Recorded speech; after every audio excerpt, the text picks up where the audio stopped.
Who's selling fear to you? They're going to keep selling the fear because the world is the world. The world has been the world for thousands of years. And when you focus on the world, that's when you start to run into worldly problems. So I always tell people, like, let's start focusing on the things that are priceless, the spiritual gifts, the experiences with family and friends and loved ones, right? The things that introduce life, the things that expand upon life versus focusing on the ills of the world, focusing on the rumors of the world. That's what I see a lot of people are going to dig deeper into that. And that's an escape mechanism. Listen, I love a good conspiracy theory, but as I see clarity, I have to ask myself, is this a good use of my time or am I just escaping? Good morning to you, good day to you, good evening to you. Whatever time of day it is that you are watching this, I wish you the absolute best. My name is Freed. Welcome to The Art of Being Freed. This is a show that focuses on growth mindset for creators. Clarity is a big focus for me this year. I'm looking at ways that I could find and gain more time so that I could do the things that are going to lead to the life that I want to live. So I'm essentially designing my own life, designing the life that I want. In the process of designing the life that you want, it's important to seek clarity. And what the clarity is going to do for you is it's going to give you additional time. You won't be wasting time. So about 9 years ago, I went to this conference, this entrepreneurship conference, and it changed my life. I met some really cool people. And one of the top books they recommended at the conference was this book called Cashvertising. And it's supposed to be like the best book on sales copy. And it gets deep. I actually have 2 copies of this book. I haven't read the book the whole way through. Bringing it back to my point, when you talk about clarity, one of the biggest things you're going to see right now is that people are selling by fear. And I'm going to encourage you, if you have people that you follow that are selling by fear, what it does is it nicks at your confidence a little bit.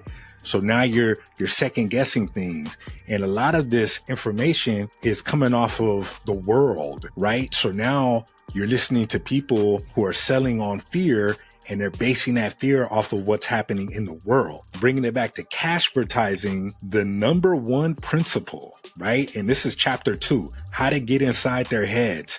The 17 foundational principles of consumer psychology. The number one principle is called the fear factor, selling the scare. So you talk about giving yourself some clarity, like really lean into choosing what you consume. So if you have a feed and you're like doing this mindless scrolling, you might come up on something that could trigger you, right? So start letting those folks go, because usually it's like they want to scare you into buying.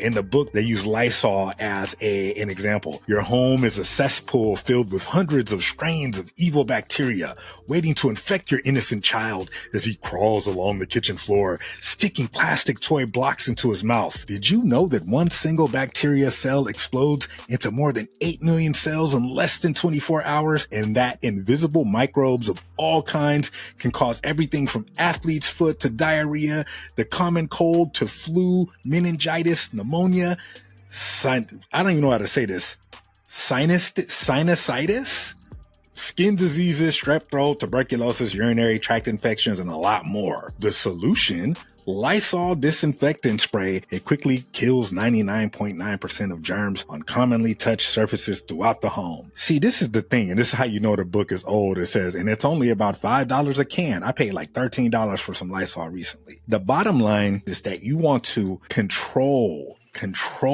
your input. What are you listening to? Who's selling fear to you? Because, you know, I look at it like the fear is they're going to keep selling the fear because the world is the world. The world has been the world for thousands of years, right? And when you focus on the world, that's when you start to run into worldly problems. So I always tell people, like, let's start focusing on the things that are priceless, the spiritual gifts, the experiences with family and friends and loved ones, right? The things that introduce life, the things that expand upon life versus focusing on the ills of the world, focusing on the rumors of the world. That's what I see a lot of people are going to dig deeper into that. And that's an escape mechanism. Listen, I love a good conspiracy theory, but as I see clarity, I have to ask myself, is this a good use of my time, or am I just escaping? You know, we talk about the weekend, and I see this quote. I've seen this quote all the time. When it comes to the weekend, use that time to build the life you want, not to escape from the life you have. And a lot of folks who are working, because a lot of people work. First of all, if you're working, you're blessed to be working right now. Okay. Don't get mad, because a lot of people, I know people who have been looking for a job for almost 2 years. If you have a job and you're looking to, move to the next step, this is where you really want to start managing your time. And I know for me, I'm tempted at times to go and watch, TV. I watch Griselda. I used to watch the Griselda Blanco documentaries back in the day. So when the show came out, I was like, I'm going to watch it. I had to discipline myself to not binge watch the whole thing. I had to earn. It's like, okay, I want to watch one episode of Griselda, but I need to take this course on how to create XYZ first, right? Now I've taken that course, which was grueling. Let me decompress by putting on Griselda. You know what I'm saying? So those are just different things that I'm thinking that I want to share with you as you seek clarity. People are selling fear to fear, and it's the number one principle in selling and consumer psychology is to sell on fear. So just, be aware. And some of these people are very good people and they're very knowledgeable. So, you don't necessarily have to cut them off. But I could tell you right now, sometimes these people are posting some very interesting things, and it's easy to go down these rabbit holes. And we're talking about clarity. We want to clear things up, as we dig into 2024. Leave a 5-star review wherever you hear this. The Art of Being Freed. We are back weekly, dropping every Friday, and we will have guests coming as well. Until next week, I will see you soon. Peace.